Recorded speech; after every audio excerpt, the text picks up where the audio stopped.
Greetings, my fellow humans and non-humans. Today is going to be a groovy day because I'm reviewing Smiling Friends. Whoa. Man, where to start? This show is a big mistake for airing on television. It's so amateur looking. It's just like the humor never hit with me. The whole time I watched the show, I had this blank stare until the demon from the Halloween episode, because he was killed, not because he was a demon, because for a wrong reason. And then it reminded me about the Netflix and Hulu removing the best episode of Community called Advanced Dungeons and Dragons for similar reasons, and that whole little moment just gave me unpleasant memory. Other than that, I was just a blank stare. Like, let me break down why I don't like Smiling Friends. From random humor to fast equals funny. You know, this is it. This is my review of Smiling with Friends. Yeah! Dweller, I can't stand around behind my own channel or the editing booth. I'm afraid I must step in and show you what's so great about Smiling with Friends. Did you just build a wall with a window just to make a dramatic entrance? How could you possibly change my mind? By calling Smiling Friends.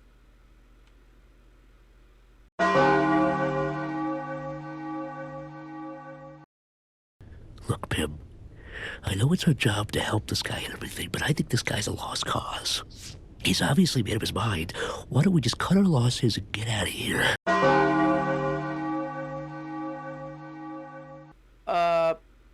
Okay, maybe not them, but that's why you have me. So that's why I'll review this show and make you smile all on my own. I'm pretty sure the basement had no windows. I'm gonna go inspect the wall. You could talk to the viewers, and I'll just hear what you have to say on the other side. Okay, so, what's a better way to start off than a brief overview of the material and the creators? Smiling with Friends is a show made by Zach Hadel. Psychic Pebbles.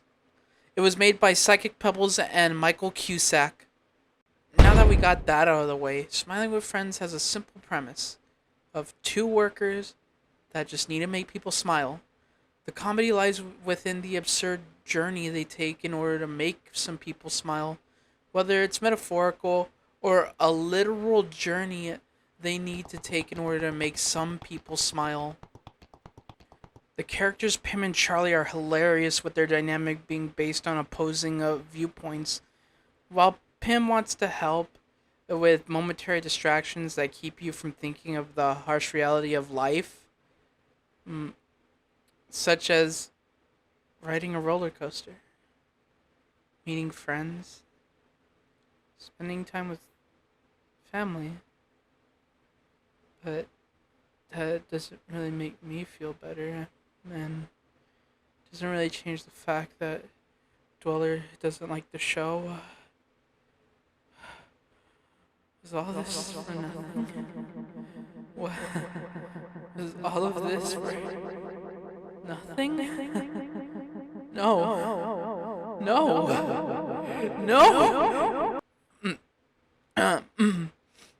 Charlie's a more realistic thinker, thinking of ways that are based in logic, such as in episode 3, how his advice to Shrimp was not to get back with Shrimpina, because that won't solve the root of his real sadness, but instead changing himself for the better, and changing himself for the world, will in truth make him happy. And not just wearing a mask with a smile for hours at a time, staring at the ceiling saying you're just fine. The funny thing about Charlie is, although his ideas are a lot more based on logic than, say, Pim, they both find a way to be equally wrong, as in these examples right here. Mr. Frog?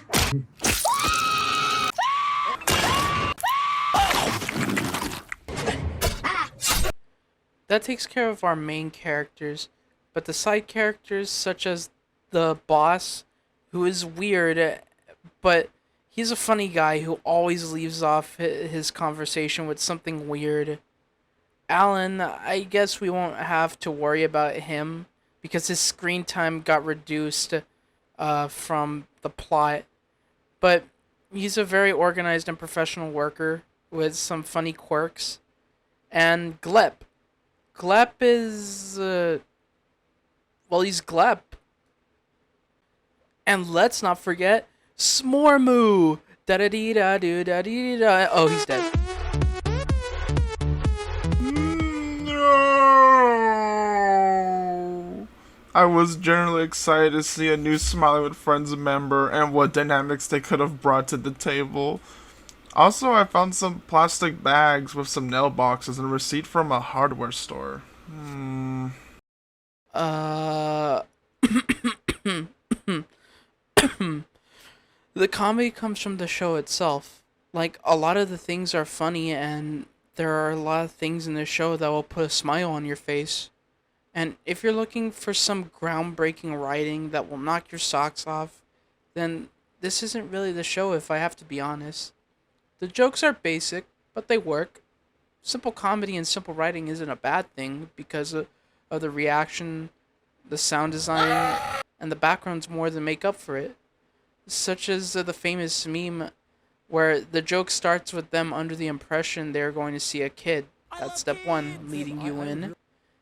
The expectation of the characters are subverted and they come into contact with a man holding a gun getting ready to... Oh my god! Whoa. Step two. And step three, the punchline, is capped off with the two characters having a conversation where one of them wants to leave it and one wants to help. It's simple writing, but just to see their reaction and hear their conversation of Charlie trying to weasel his way out is hilarious. And whether or not you can see the punchline coming from a mile away, it's always a joy to see how we get to the punchline. Like, the shrimp episode is another good example again. I think it's a perfect example.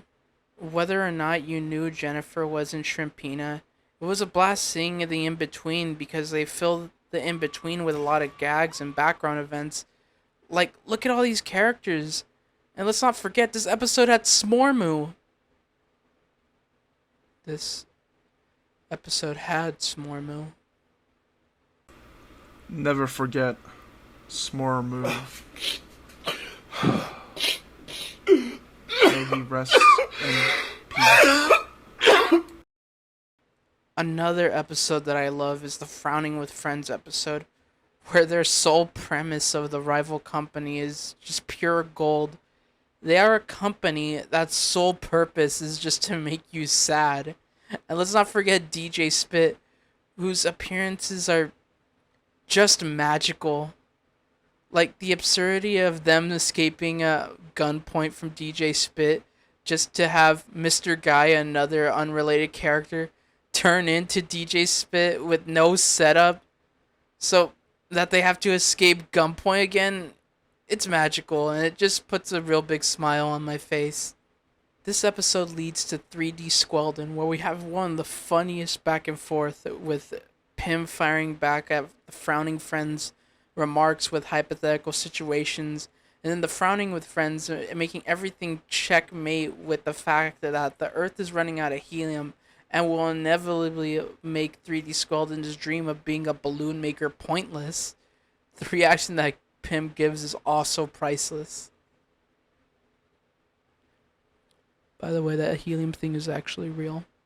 The show also loves to take chances with its animation and isn't afraid to go out of its realm of expertise. You can't say that this show is lazy with all the creative animation choices they make. Like, they'll have a live-action man and a stop-motion animated monster interact with 2D assets. They also have, like, Futaba voice, like, 40 different characters. That moment when you play Persona 5 or watch a bunch of animated shows and video games, you begin to hear all the English voice actors and many other shows and games and films. The curse. I can't stop hearing Morgana everywhere. No, I can't escape Ryuji. Fatale, she voices everyone. To me, this show is an A+ in creativity and simplicity. The characters and writing may be simple as Comedy 101. The absurd comedy that happens around the words, I can say, makes up for it. And even though the characters look like they can be drawn by an inebriated first grader, it'll hit you with something creative like stop motion, 3D, actually well drawn assets, and live action. Also, before I forget, how can you just not love what they did with the devil? They made the devil a Discord using gamer, and I think that's just hilarious. So, Dweller, even if I didn't sway your perspective, can you at least smile at what the show is, rather than what you want it to be? Let me just walk towards you. I hope that window wasn't bought with Basement Productions money. But hearing you explain why you enjoy the show, and the fact that many people also enjoy for the show for what it is, it it puts a big smile upon my face. Oh gosh, I didn't even know it could have such a huge smile. What smile? All I see is your eyes. I can show you. It looks like this video is about to end. Perhaps you could tell the viewers where the current exit is to the basement. Oh yeah. The basement exit is towards. Oh, right behind you, wonderful viewers. I wish you all have a groovy day. Bye bye. Where did Redstar go? I made extra SpaghettiOs. Oh well.